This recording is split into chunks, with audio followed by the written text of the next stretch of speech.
Hello, everyone. It's great to be with you all today on this, Wednesday afternoon. I'm here with Dr. Emilie Amt, and today we're going to be talking about her book, Black Antietam, African Americans and the Civil War in Sharpsburg. Look at that coordinated um, uh, product placement there on the screen. Available if you enjoy our conversation today and you want to pick up a copy yourself, it's available wherever fine books are sold, the big name retailers out there, of course, or you can get it directly from the publisher, or you can come into your favorite museum, the National Museum of Civil War Medicine, and grab your copy. It's available everywhere. And for those that don't know who I am, my name is John Lustria, the Director of Education, the National Museum of Civil War Medicine. And like I said, thrilled to be joined by you all. See, we already have some folks commenting. Suzanne from New Orleans, one of our members, Eddie McDevitt, tuning in.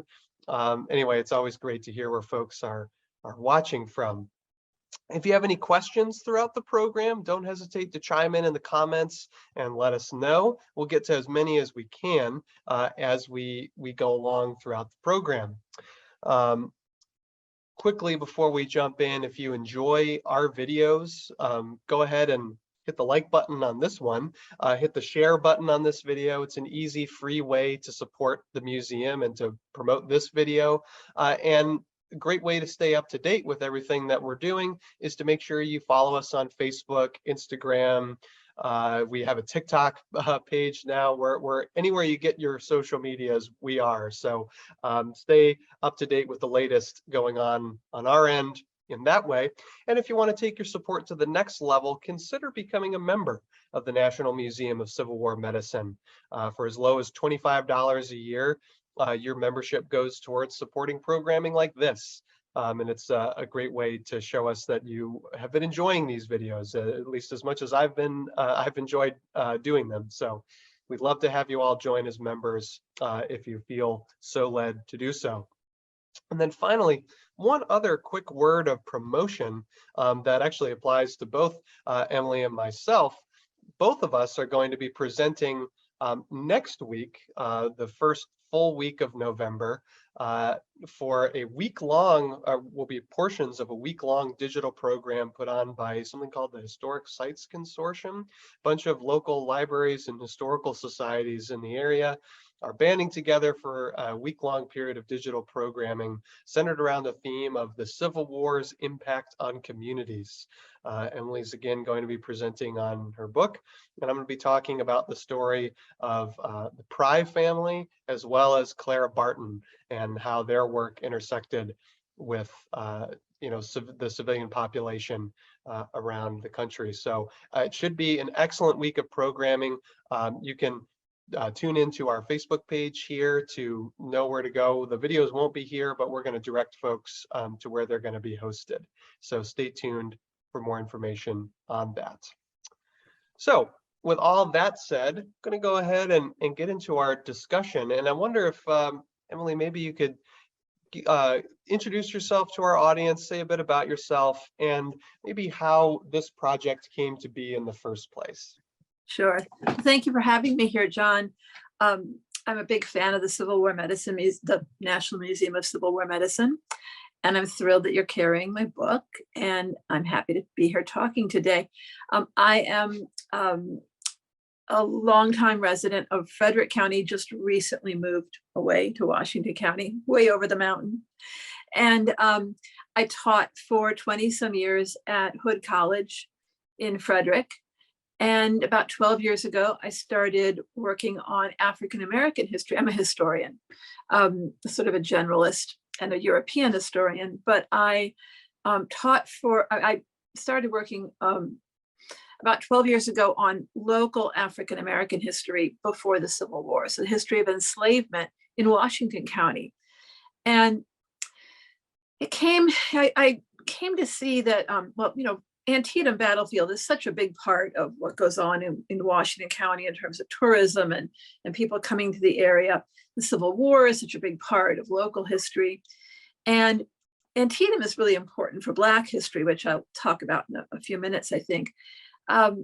but it's a story that is told so much. It's told over and over and over again. It's a huge story in the Civil War and in local history, but it's told always through a white lens, and it's told as a story about white people. Even the civilian part of it, which is a very big story locally, especially, is told as a story of the white civilians, the families who owned the farms on the battlefield, the families in town, the white families in town who suffered from the battle, the white soldiers who fought the battle, and the white people who planned the battle and directed the battle, the generals, the officers. And I knew a lot about Black history as I went on studying it over the years locally. I knew that there were more than 400 African Americans living on and around the battlefield at the time of Antietam in 1862. And almost nothing of their stories ever filtered into the story of Antietam. So I thought, well, I have all this information. So I decided to take a little side trip from the book I've been writing for a while now on the history of slavery in Washington County and do this project. And I started it just before the pandemic started. So it turned out to be a perfect sort of pandemic project. And that's what it was. Well, the timing there certainly was was convenience. I like asking authors and historians this question because I think the process of writing, a book-sized project can feel daunting. But of course, the bedrock of any good, historical book is the sources, the primary sources. And I think this is especially an important question in this book because I think there is, I'll go so far as to call it a myth, that it is, and there's some truth to this, that it can be slightly more challenging to find sources related to African American history. But I think a lot of that stems from laziness or just misinformation. People don't know where to look or what have you. So I wonder if maybe you could talk about some of the sources that you consulted for this book, ones that were especially helpful, or perhaps any that some sources that surprised you and how helpful they were. Yeah. So it is harder to find Black history sources, and you do have to learn.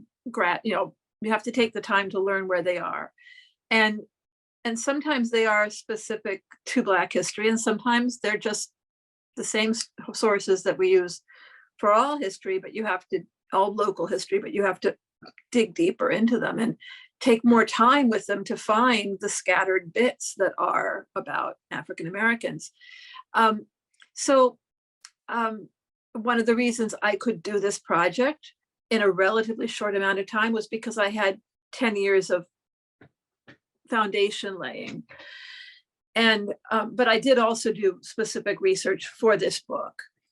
So I was thinking about this because people ask me this question all the time: what sources did you use for this book? And I think I can categorize them into, it's a great question, by the way, but it's so hard to answer. But I think there are three broad categories of sources that I use. And the first one is the one everybody wants, but there are very few of them. And that is what I would call Black sources, specifically African-American sources that talk about what I did in the Battle of Antietam or how the Civil War was for me in this area. And there are maybe 4 or 5 of those. And they're narratives told from a Black perspective. And they are extraordinary sources, but there are very few of them. And then the second type is documentary sources, sort of the official sources like the courthouse records, slave sales, manumissions, freedom certificates, wills, land records, military service records, military pension records, things that are kept by the government, created by the government, sometimes for Black people, sometimes for white people, but mentioning African Americans. So those are a rich load of sources, and you have to know where to find the ones that will mention the people you're looking for. And you have to sift through a lot to find those people and hope that they're there. And then the third category would be white sources that are not government records, but just your random white sources, and you just keep looking, you just keep digging and digging and digging and hope that you'll find Black people in those sources. So those would be newspapers, white memoirs, which we have a lot of for the Battle of Antietam, soldiers' diaries, which proved extremely helpful, but most of them not, but some of them gold mines, farm records, plantation records, sometimes most of them no good, but some of them great. And just that kind of just all the kinds of white sources that might occasionally mention a Black person or might have a lot about Black people. So you just dig and dig and dig. And the answer is, I used every kind of source I could find that might have something in it. And sometimes they did, and sometimes they didn't. And the surprising, I'm surprised all the time. And sometimes in a good way, and sometimes like, why is there nothing here? I'm surprised there's nothing here. But I will mention one that was just a treasure. It was like, and I felt like it kind of made the book. And that was a source that no one else had used before. And it was a Black narrative by a family, by a person, a child. He was a child at the time of the Civil War. And when he grew up, he wrote a biography of his father. The author's name is Archie Rideout. He wrote a biography of his father, Daniel Rideout, who was a minister, an AME minister, riding his circuit in Washington County during the Civil War. And this family lived at the foot of South Mountain at Crampton's Gap in 1862. They lived in Hancock the year before that.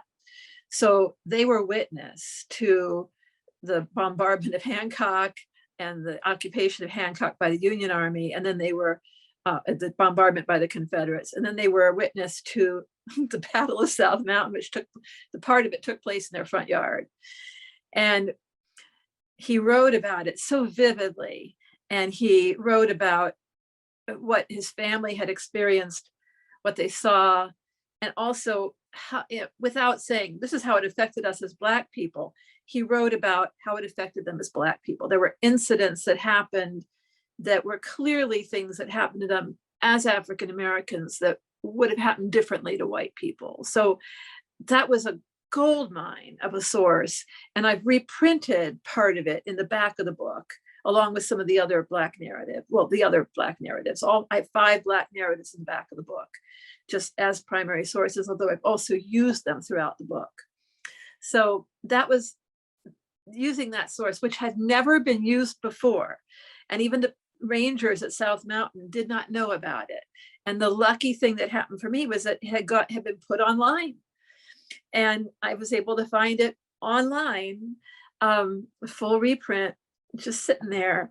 And I found it, through another author who had used somebody who had used it. And I just, was able to track it down. It was pure luck. Well, it was, digging, but also there's always an element of luck in research, and the luck came in for me on that one. Yeah, that's pretty remarkable, and a testament to the importance of, the more sources can be digitized, the more stories like this we'll have. So that's cool, and in some ways it calls to mind kind of an echo of the Wilmer McLean story. I think that's the person's name, who owns a piece of property at the on the first Bull Run battlefield, and then moves to get away from the war, and then the surrender to Appomattox happens in their house. Yeah. They're in Hancock and like, we got to get away from this, and then they move to Crampton's Gap, which is not where you want to be. Yeah. So it was just Maryland. Western Maryland was all through the war, back and forth and back and forth. And it was, that was not a good place to live if you wanted to get away from the war. Yeah, decidedly so. Know that.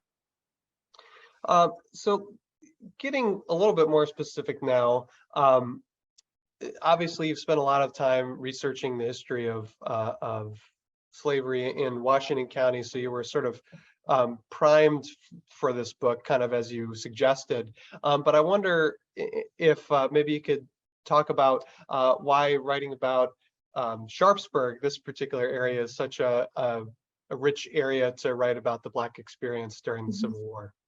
Mm-hmm. Well, Sharpsburg kind of chose itself as a topic because of Antietam, as a community to write about because of Antietam. And I was really fortunate here as well, because it's been written about not with much publication, but I have to mention Edie Wallace here, who is a longtime near Sharpsburg resident, Sharpsburg area resident, and has done a lot of work at Tolson's Chapel, which is a historic site, a freedmen's school and church in Sharpsburg. And Edie was very gracious and generous to me in as the sort of forerunner who had done a lot of that research on the community after the Civil War, sharing her work with me. And so I could, push back. Before that, she had done some of that pushing back too, going, digging into the pre-Civil War community. And so, I felt comfortable that there was enough there to write about the community. And we worked together a little bit on that. But, I knew that I wanted to write about Antietam. I knew there were 400 people there. I knew that there would be material there to write about if it just, if someone sat down and looked for them. And if, what happens is when you start to dig into a community, even if it hasn't been written about much, marginalized communities, there's always too much material. I had to cut material. When I look at my slavery book, there's way too much material to write about it all. In Sharpsburg, it wasn't quite that much, but so I could focus on the people who there were actual, stories about beyond what I could reconstruct from the census. But I run into people all the time who say, "Oh yeah, I live on a farm in Sharpsburg, and I think there were slaves here." And I'm like, "Yep, there were," or "Yeah, there probably were," but they're not in my book because I didn't have a narrative or more to flesh out about that farm. But I have census information, and I might even have names of the people who were enslaved there. But unless I had a Civil War story to tell about those people who lived on that farm, the Black people who lived on the farm, I didn't include them in the book. So I was spoiled for choice. I had an abundance of material. And it's a great community also because, like the rest of Maryland, like the rest of Washington County, it had a flourishing free Black community. More than half of the Black people who lived in Sharpsburg and around Sharpsburg in 1860 were free. I think a lot of people are surprised by this. They don't know much about Black history in Maryland, but by the time of the Civil War, the years before the Civil War, there were more free African Americans in Maryland than in any state in the South. And in sheer numbers, and as a proportion, they were more than half of the Black population of Maryland. And so the community was comprised of free and enslaved Black people, and they were in many ways a single community, and families stretched across that. I'm getting into more detail maybe here than you want, but this was one of the important things about the community. It was made up of families who often had both enslaved and free members. Even in a single nuclear family, you might have an enslaved husband and a free wife, or vice versa. Yeah, I think that is certainly maybe not necessarily unique to Sharpsburg per se, No, but not at all. but perhaps the situation in Maryland, kind of more broadly, is different than there are other places in the Deep South that individual examples, but perhaps on as wide of a scale, makes Maryland perhaps a bit different. And ripe for this sort of work.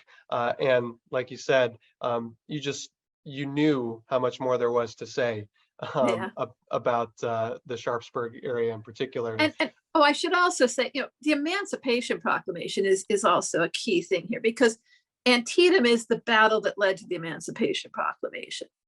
And so here is the battle that made that possible. The Provisional Emancipation Proclamation was issued days after the battle.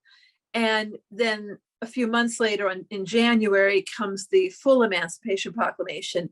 And yet no one in Sharpsburg, no one in Maryland, even the people here in Sharpsburg who had suffered hugely and witnessed the battle, and we're still living with the after effects in January, they weren't freed. The enslaved people here weren't freed by that proclamation because it applied only to the states in rebellion, as you know. but maybe not everybody listening knows. And so here's, the great irony of the Emancipation Proclamation playing out even on the field of battle itself. People who lived here, saw the battle, suffered from it, and weren't freed by it. And that eventually does come, not to, give away the ending, as it were, does come with the Maryland drawing of the Maryland state constitution, which happens in 1864. And I believe on November 1st, if I'm not mistaken. Yes. So that's Yeah. part of the reason why we're having this conversation around now, is because it's sort of loosely topical of that anniversary.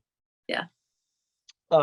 So I wonder if maybe now you can sort of get us up to the Battle of Antietam, talk a bit about that African-American community in the Sharpsburg area. You were kind of getting us going down that road. Maybe lead us up to the battle. Okay, so before the battle, so the war comes, and almost immediately, there are soldiers everywhere.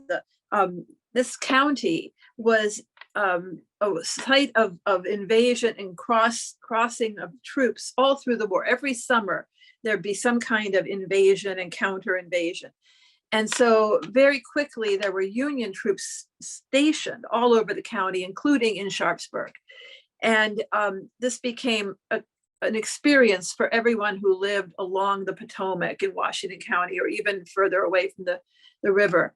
And so in Sharpsburg, there were raids. The Confederates would come from across the river and raid, and the Sharpsburg militia would repel them, which was made up of white men, of course. And they then regiments from as far north as New England would be stationed, camped around Sharpsburg and in Sharpsburg, and in Williamsport as well. And they would be interacting with the townspeople, including Black townsfolk. And so we have very detailed descriptions of this happening, of them interacting with African Americans in Williamsport. We don't have that so much for Sharpsburg, but we do know from the soldiers' perspective that they interacted with townspeople. And I think we can extrapolate how they interacted with Black townspeople in Sharpsburg as well. There weren't as many perhaps in Sharpsburg as in Williamsport, but we know the kind of interactions they had. That Black women would sell them food, that Black women did their laundry, that Black men sometimes worked for them, even as musicians. Those were all things that happened in Williamsport and probably happened in Sharpsburg as well. We know also that enslaved people all through Maryland saw the Union Army immediately as a possible refuge from slavery, even though at the beginning of the war, the government said, oh, no, you can't take refuge in the army camps. They still did. And there are accounts of that in Washington County. And they're very conflicted. Sometimes the army will shelter them. Sometimes the army says, nope, can't do, got to go back. Sometimes right here, in the area, not specifically Sharpsburg, but Southern County here, a slave owner will go to the army and say, that guy you've got there in the camp is mine. And the army will hand them back. So there's a lot of tension around slavery when the army comes down to Maryland, and enslaved people try to take refuge, or sometimes even a Black employee of the army who has come from the north down into Maryland is claimed by a local enslaver as being a runaway, and the army hands them back. So it's just a lot of interactions, some good, some bad, some friendly, some very painful interactions with the army. Yeah, it speaks to the larger point of how tenuous life could be for an African-American person in Maryland, or even even in a free state like Pennsylvania. I recently went on a program about African-American history in Gettysburg, and people, very similar situations. Before the war, the Fugitive Slave Act, people could just go across the board. I mean, into a free state. I mean, it's wild and outlandish to think about. And the Civil War brings in many ways more of the same. But there's added layers of confusion with the Army here, and the Yeah. policy is, like you said, they're supposed to basically return Mhm. runaways. Mhm. But sometimes this is all contingent on the officers on the ground enforcing it or Yeah. not. And sometimes you get And sympathetic people who don't, and it's wild. the soldiers, it depends on the enlisted men. Sometimes they're very sympathetic. When they first arrive, they seem, a lot of them, I'm just talking about their diaries, they're all individuals, so they have different ideas, but some of them are like, look at these Black people, aren't they? And they see them as exotic. They talk about their ebony skin. Some of these were men from places in the North where they had never seen Black people. So many of them were from cities where they saw them all the time, but some of them, it's like, ooh, look at that. And they hadn't seen slavery. And so they were really sort of fascinated by the idea that these were slaves, that some of the people they were seeing. And they would look across the river into Virginia and see slaves coming out to look at the soldiers. And so, there's this mutual fascination, because the Virginia slaves had no interaction at this point, in the early war, with Right. the Union soldiers. So they're both looking across the river at each other. There's also we have accounts from the soldiers who say, we're sheltering a runaway with us, and we need to get him to the railway because he says he can't get on the railway until he gets to Pennsylvania. So this officer's going home on leave, he's going to take him with him. So and this happens here in the county. So there is a goodwill among some of the soldiers, but others are like, they couldn't care less. As time went on, scholars have noted that it was Maryland slavery that shaped the views on slavery of many of these New England soldiers, that they had no experience of it. They came to Maryland, they saw slavery, this is terrible, we hate this. And they interacted with enslaved people. And it was their experience in Maryland, the first place with slavery that they were stationed, that made many of them not like slavery, sort of anti-slavery, abolitionist even.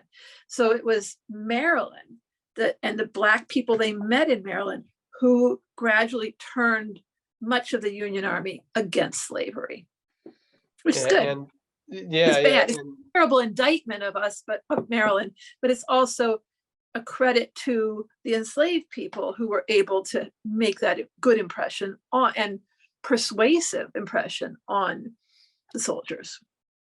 well put.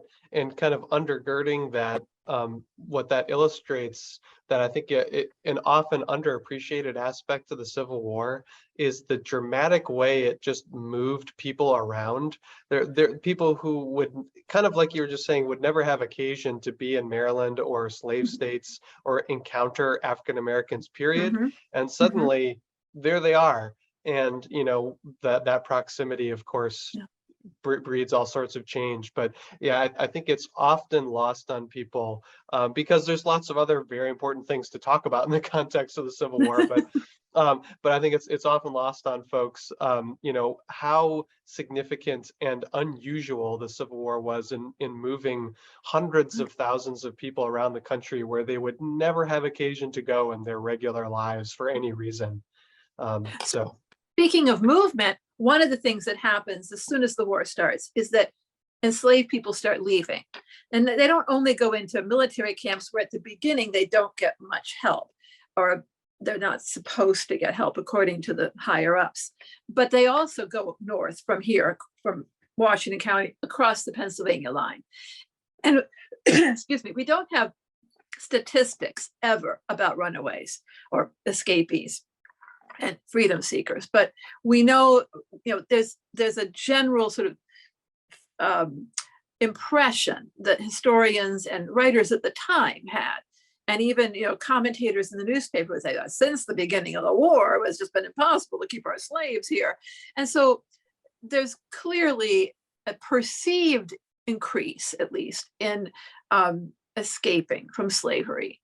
And so when I say 400 people, Black people living around Antietam, that's the 1860 number, but it may actually by 1862 be far lower because of escapes. Yeah, certainly possible. Before we talk about the Battle of Antietam itself, wanted to quickly pop over to the comments. Tom had a question and asked what we knew about a slave auction block in Sharpsburg. Was there one of those, slash, does one survive today? Okay, good question. It's a question that is an issue that comes up a lot when we talk about Sharpsburg. So there were auctions of people in Sharpsburg. There were sales of people in Sharpsburg, maybe not auctions, but there were sales of people in Sharpsburg historically quite often. And I have some stories about those, some accounts of those in my book. In fact, there was a sale of several enslaved people, and that seems to have been the event that prompted a man to hang himself because his wife or partner had been sold to the South in 1859. And that hanging was well known in the community and caused a lot of feeling in the Black community, and was known to John Brown's men when they were hiding out before their raid. And several of them mentioned it in their letters and diaries as being, an inflammatory event in the Black community. And it may have, and this is not my theory, it's another scholar's theory who works here. It may have prompted or had an effect on the timing of John Brown's raid. So slave sales were extremely important and extremely painful in the Sharpsburg area. In 1959, so in the 1950s, in the middle of the 20th century, a historic house, the house where those sales had taken place, in fact, or no, a house belonging to the man who had sold those enslaved people. I don't know if they were sold at his farm or in town. His house was sold to Sinclair Oil, and they put up a gas station. And the people putting up the gas station sort of found or produced or showed a block of stone, which is shaped like all the other carriage mounting blocks in that area, in Sharpsburg and Shepherdstown. And they said, look, it's a slave auction block. And they made a plaque saying, here, this is the historic slave auction block of Sharpsburg. And they put it on the stone. It is well documented that they did this in the 1950s. The specific date, I'm not going to say, but it's in my book. So it's clear that they decided to create a tourist attraction for their gas station in the 1950s. And it stood on that corner. I think that was, I don't know if it was that was put on the corner in the 1950s or if it was there before then, but is generally thought in Sharpsburg that is a carriage mounting block. It's hard to balance. If you're a person trying to stand on it, it's hard to balance on it to stand on it as if to be sold. Can I say that no one was ever sold on it? No, I can't. But I don't think it is a slave auction block or that it was used for that purpose. Were people sold in Sharpsburg? Yes. Is that sort of does that stone sort of represented in popular memory for people in this county? For some people in this county, yes, it does. So, it's more of a marker of a memory than anything, is what I would say. Sure. Yeah. From what you said, the hard evidence doesn't seem to be extensive. No. I don't think there's no hard evidence. Yeah, non-existent might be a better way to put it. Right. But yeah, that was all very well put. Now, talking about the Battle of Antietam, what was the African-American experience like, both on the civilian side in the area, as well as in the armies who actually fought in the battle? What was, talk about totally different questions. So can we do the civilians first? Perfect. So it really depended on whether you were enslaved or free. Free African-Americans, I think for them, it was often very like the white civilian experience. They could decide in advance whether they wanted to evacuate as the invasion of Maryland took place and the Battle of South Mountain was fought. They were getting a warning. People were talking about leaving on Sunday as during the Battle of South Mountain, and afterwards on Monday, the Confederates occupied Sharpsburg and a lot of people left. And free African Americans were among those who left. We know that at least one Black family sheltered in the Killiansburg Cave with a lot of the white families from Sharpsburg who sheltered there. The Leekins family from Sharpsburg was there. A lot of them went, just off to the south, to the west, to the north, and hung out in other places, possibly in churches, with family and friends, or in the hills even. There was a settlement, a Black settlement village on Red Hill above town, near Keedysville, and that may have been a place where people went to stay with their relatives because it was more out of harm's way, although there was no way to know beforehand what would be out of harm's way, so hard to say. People who were left in town, free Blacks, probably sheltered in cellars or with neighbors who had cellars, or they just hoped for the best, because a lot of people just sort of hoped for the best and then turned out to be the worst. So that was, then they were looking for places to shelter during the battle. Enslaved people had no choice unless they decided this was the time when they were going to split from their enslavers. And I don't have any cases that I can document of that happening, of them, deciding to run away now when the army was here. But we have cases, we have actually several narratives that talk about the white family deciding that the enslaved person will stay on the farm. In one case, while the white family leaves, the Black man is left, the enslaved Black man is left on the farm to look after the farm. That's Hillary Watson. He was left to close up the house, take care of the stock, and the white family is out of there. So, that was frightening for him. And then eventually he decides on the day of the battle, the shells start flying and bursting. He decides this is too much. And he takes several of the horses who are still on the farm, and he heads west and south across the Potomac River, which is behind Confederate lines, to a farm in Virginia belonging to a friend of his enslaver, John Otto. John Otto, the enslaver, goes to a friend's of his and stays there for the duration of the battle until the next day. And then he comes back with the horses and sees what's up. So, he describes the bombardment and how frightening it is. His wife was enslaved in town in a tavern, and her enslaver just, stayed. And it was during the battle, in the morning of the battle, that a Confederate soldier comes by and says, "You guys have got to get out of the tavern." So they all go down in the cellar. And she says, Black and white, the bombs are burst. I mean, the bombardment is on, the shells are bursting. So she says they went down in the cellar, Black and white alike. And they took boards to lay on the cellar floor and carpets and chairs. But they didn't take any food. So there they all are. I mean, and this is sort of typical. You read this in white accounts too, where people say, we were there all day without any food. And you think, people planning. But I think in the panic of what was going on, there was a lot of denial. And there was also, for one thing, at the tavern where Christina Watson, the enslaved woman, was living and working, they had given out most of their food to Confederate soldiers who had been bugging them for food for 2 days. And so they probably didn't have much to take with to take with them. So they just went down there and tried to shelter. She went up a couple times into the house, the tavern, to look out the window. She said, but we didn't want to do that too much because it was just so scary.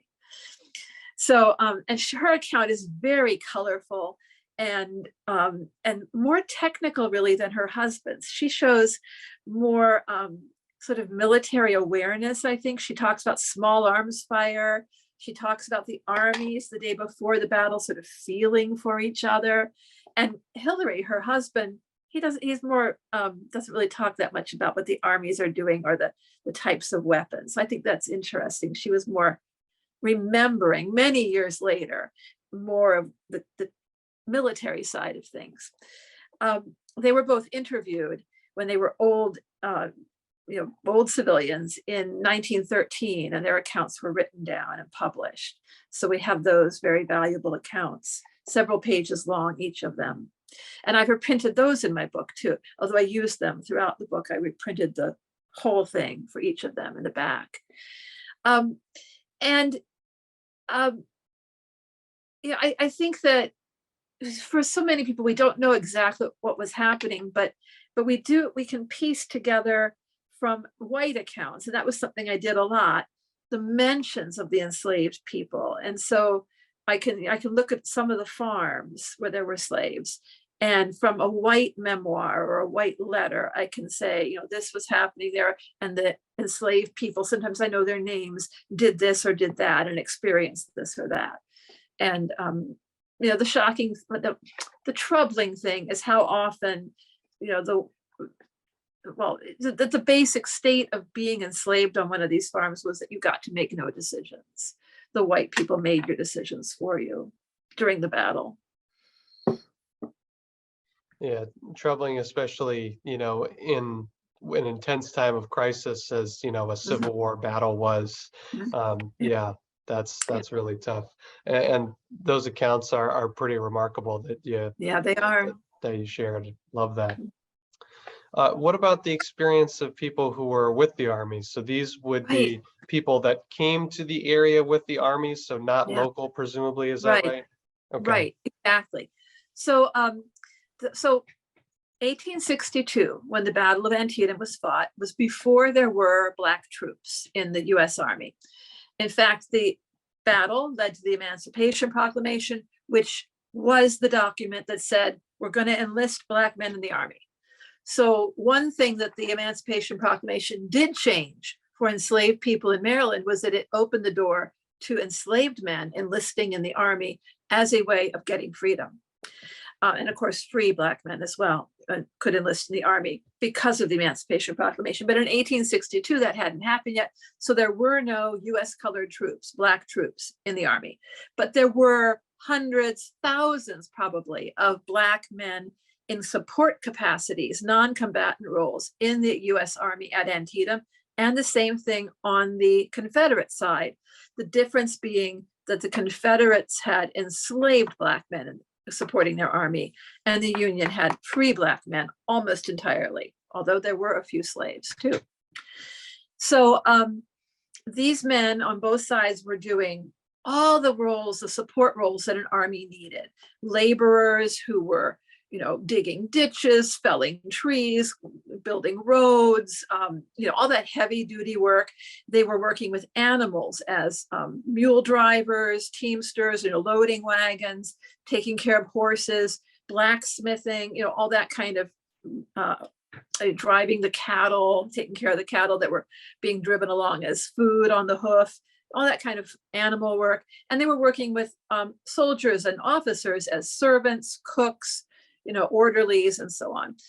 They worked as musicians, they worked as medical aides, just, all kinds of jobs. And stretcher bearers. Although by 1862, by summer of 1862, that medical work was being shifted more, especially the ambulance corps was being shifted more toward a white professional or sort of soldier workforce. So one of the things I really wanted to do was to try to track down some of those stories. And it was a little hard, and to do it specifically for Antietam. I found lots of stories, but not so many for Antietam itself. And I was able to identify a lot of men who just their names or their picture of men who were Black men who were probably or definitely at Antietam, but to find their stories of the battle was quite difficult. And so what I've got is stories of men, their backstory, and he was probably at Antietam, or he wasn't quite at Antietam, but here's what happened and why he wasn't, and so that kind of thing. Or we know he was at Antietam, but we got no information about what his battle was like. But I think that, and I think you'll find it, sort of a satisfying read nonetheless, because we know a lot about what happened at Antietam, and we know what battles were like for these men because they weren't on the battlefield. They were always in the lines behind. So we can piece the parts together and figure it out. That's the story I tried to tell. I Yeah, have a story definitely. to tell you when you get to a later question. I will share with the audience that John gave me the questions in advance. So I'm saving a tidbit on that. Fantastic, fantastic. Yeah, and that is, I think, an underwritten about to the Yeah. extent that anything in Civil War history is underwritten about. That Yes. that I think is one of them. The experience of people behind the lines, especially Mhm. African American folks, certainly behind the lines. But as the battle's happening, I mean, the focus on military and tactical history takes place so much on the battlefield.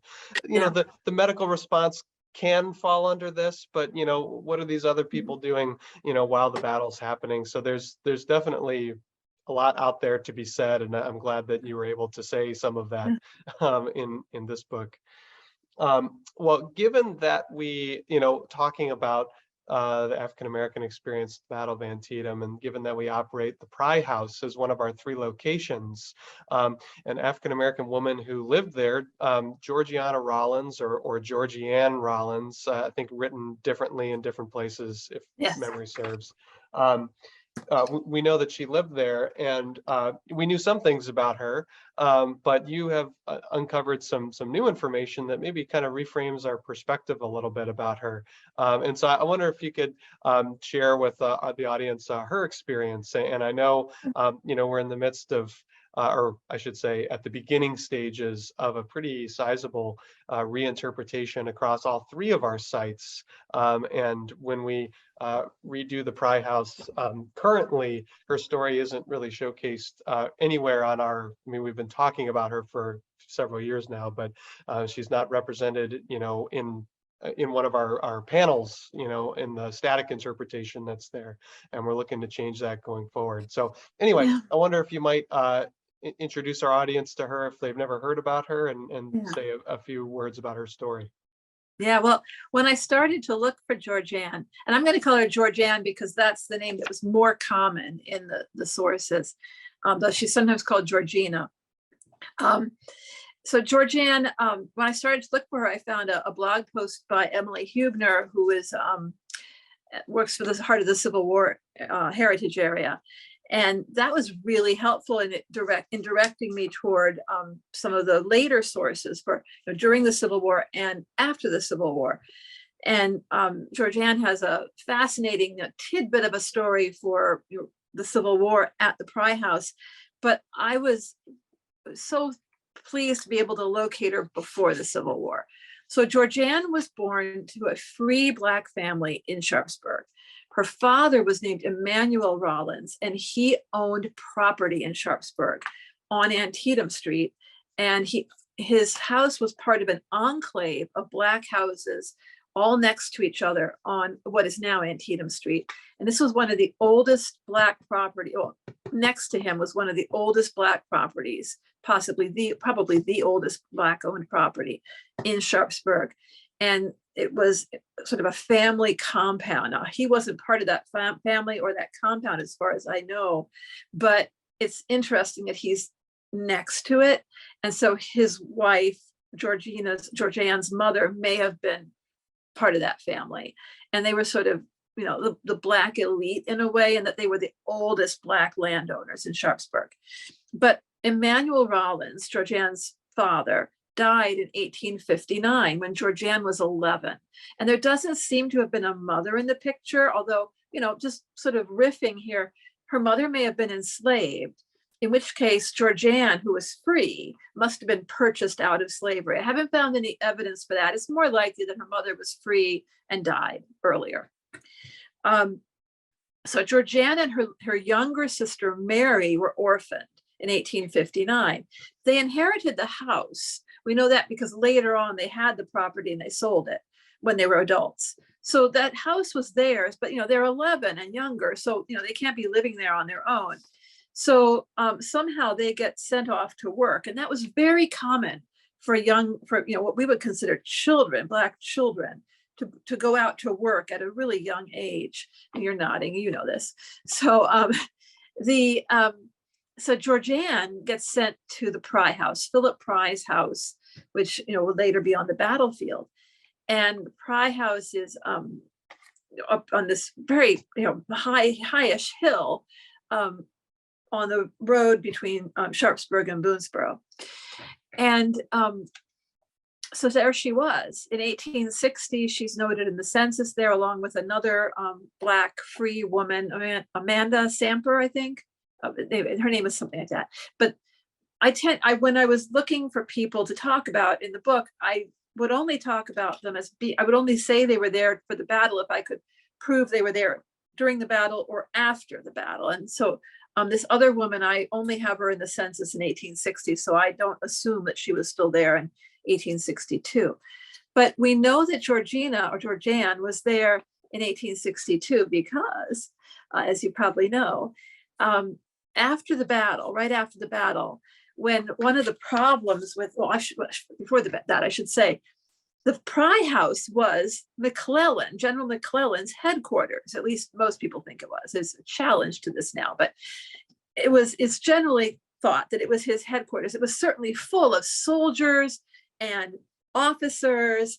I mean, the whole farm was full of soldiers, and there were tents everywhere and officers everywhere. And on the front lawn, they carried furniture out of the house for the officers to sit on, and they set up telescopes to look over the battlefield because it was such a great view, outlook for seeing the whole battlefield. And so Georgianne had a really good view of the battle if she was stayed there. Now, we think she was there at least for the morning. If she was sent away with the women of the Pry family, that didn't happen till late morning of Wednesday, the 17th, the day of the battle. So she at least got to see all this bustle and the officers, the generals, and she got to see the morning phases of the battle from one of the best lookouts on the battlefield. She may have been sent away. She may have been kept there to work, to feed people, to cater to the needs of the generals, to fetch and carry things. Battle passed. People came back. And one of the problems, of course, after the battle was unexploded munitions everywhere, unexploded ordnance, shells, and of course there were bullets everywhere and stuff. And farmers had to clean this stuff up themselves. The army didn't help. And so Philip Pry decided that the person who was going to help him carry those unexploded shells from all over his farmyard and put them in a safe place was Georgina, this 14-year-old girl. And so he and Georgina, carried the shells, gathered them from around the yard and took them out and buried them behind the barn. And that was Georgianne's contribution to the Battle of Antietam. She helped bury unexploded shells behind the Pry family barn.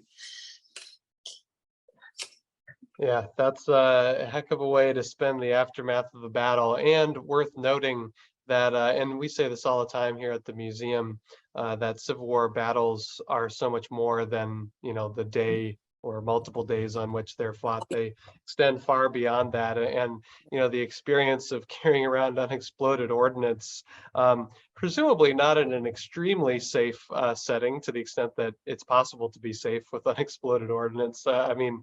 Talk about something weighing on a person. That's tough work.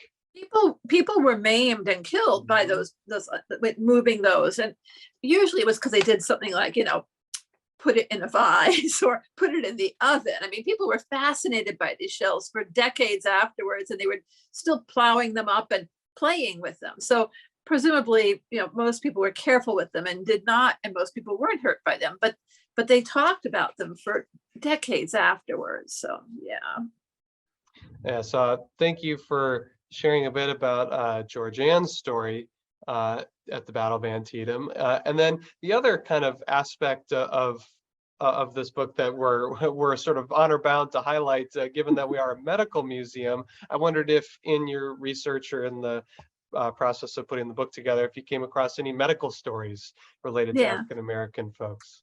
Not as many as I would have liked to, but one of the few Black men with the army that I was able to really talk about what he did during the battle was a man named Bob, no last name given, who was a servant of a doctor, Dr. Theodore Diamond, who was attached to the 2nd Maryland regiment, excuse me. And Dr. Diamond, in his diary and letters, talks about what he did during the battle, and he mentions Bob from time to time.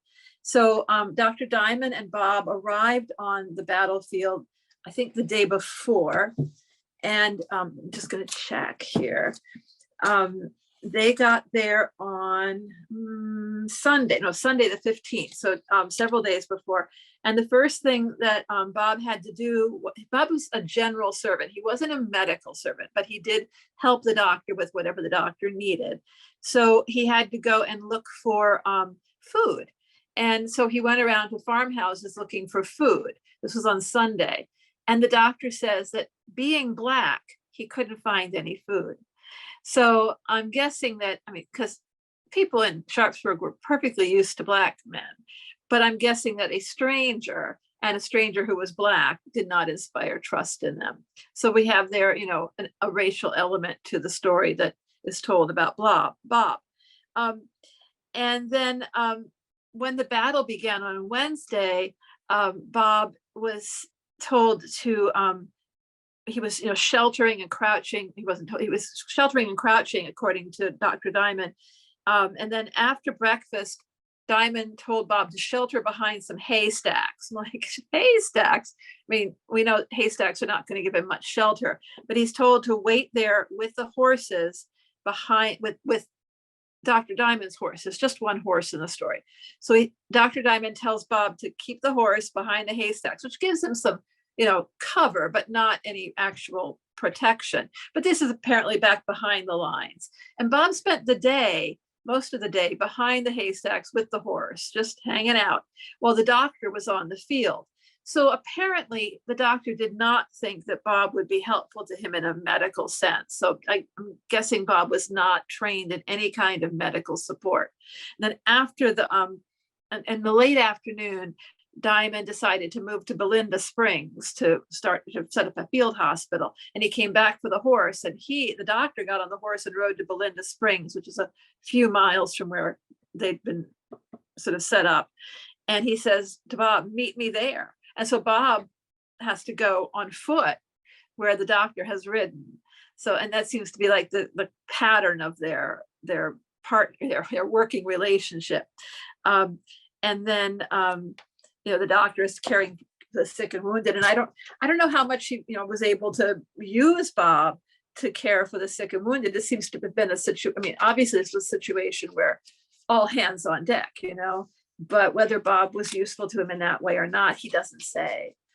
There would have been, of course, Black men who were useful to the doctors they worked for, or just useful in general. I think that, I mean, one of the things that I really was struck by in the research, and I'm sure that anybody who researches Antietam or reads about it is struck by this, is that as the civilians returned to their homes or came up out of their cellars, over and over they mentioned, both the white witnesses and the Black ones mentioned, there was a doctor on the front porch doing amputations, and next to the porch there was a pile of limbs.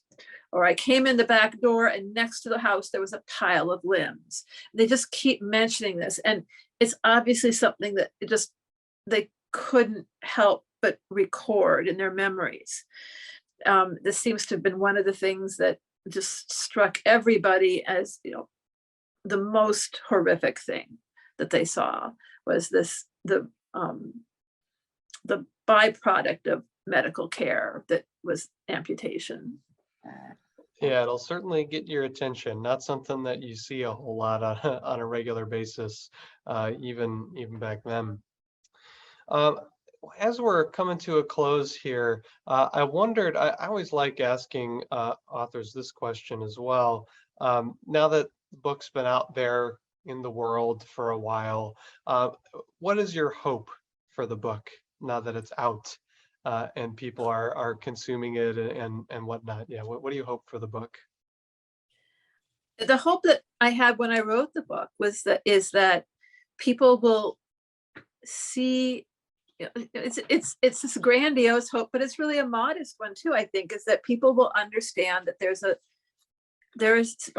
that there are still things in history that we might not have written about, but also that that there's another side to the Civil War, and it's an important side, and that, you know, this battle and the war were about something and about people whose voices have not been heard.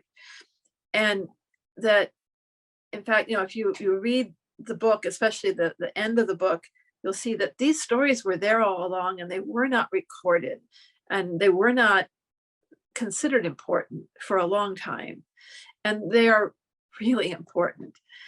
So and that the experiences of the African Americans who lived in Antietam in some ways were universal, but in other ways they were very specifically theirs. They were different, not always in big ways, but sometimes in very big ways. There is a story, if you can indulge me for a minute or two, a story of Reverend Rideout, who in the middle of the Battle of Crampton's Gap comes up out of the cellar with his teenage daughter. There's a lull in the fighting, and they stand in their front yard and look around, and a Confederate cavalry officer comes riding up, and he's angry because the battle's not going well, and he takes out his pistol and he aims it at Reverend Rideout's head and pulls the trigger, and the pistol just goes snap, and he does it twice more, and it just goes snap, snap, and he curses and he rides off. And the family tells themselves, he could not kill the Lord's anointed. And because he is, you know, a reverend. But, you know, when you think about that, especially from our modern perspective, you know that he would not have aimed that pistol at a white man standing in front of his own home. He aimed it at a black man because the black man was perceived as the enemy and worthless. And he thought he could murder him with impunity. And he tried to. And, you know, a civilian. So he would have aimed it at a soldier, of course, but not at a white civilian, I think. So I just think, you know, the stories that, and these stories resonate for us today in terms of violence against African Americans and anger and hatred. So I think that you know, these stories need to be told. Absolutely. Couldn't agree more. And man, you talk about a really, really heavy moving story there. That's pretty remarkable. And all of the stories that you shared were pretty remarkable today. And I would definitely encourage folks to go pick up a copy of Black Antietam, like I said earlier, wherever fine books are sold, as well as at your favorite museum, the National Museum of Civil War Medicine. Come on in and grab a copy, tour the museum, and all that. So thank you so much for being with us today, Emilie. Really, really appreciate it. And thank you to all of you out there tuning in. Thanks for watching. Be sure to hit the like button if you enjoyed this video, share the video, send it to a friend that you think might enjoy it. And then if you want to take your support to the next level, consider becoming a member of the museum to continue supporting programming like this. Coming up, stay tuned next week for an encore presentation, as it were, of Emilie and myself on separate evenings. The Historic Sites Consortium has a week-long set of programming next week. Stay tuned on our social media accounts for more information on that. We'll be pointing folks towards the videos. My program is next Tuesday evening at 7 p.m. Eastern Time. When is yours, Emilie? Mine is Monday, and I'm going to be talking about Black men in the Union Army. Not so much Bob, other men. Got it. So if you want more of some of this, tune in for that next Monday evening. And then on this channel with our kind of regular programming, 2 weeks from today, I think actually, we'll be interviewing the author, Dr. Megan Bever, of At War with King Alcohol. Alcohol in the Army should be a good program. Looking forward to that one. So until then, everyone, I hope you all have a good day. And like I said, thanks for tuning in.